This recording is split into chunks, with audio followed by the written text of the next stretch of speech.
जी, दीपालपुर के नवाई इलाका तुल्ला कबो में शदीद बारिश से बुसीदा मकान की छत गिर गई।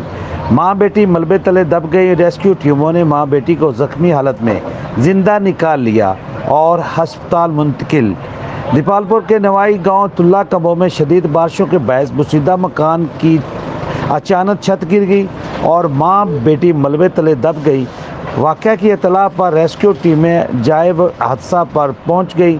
रेस्क्यू टीमों और इलाका मकीनों ने मां बेटी को मलबे तले से जिंदा निकाल लिया और इब्तदाई तिब्बी इमदाद के बाद THQ अस्पताल दीपालपुर मुंतकिल कर दिया, जहां उनकी हालत खतरे से बाहर बताई जा रही है।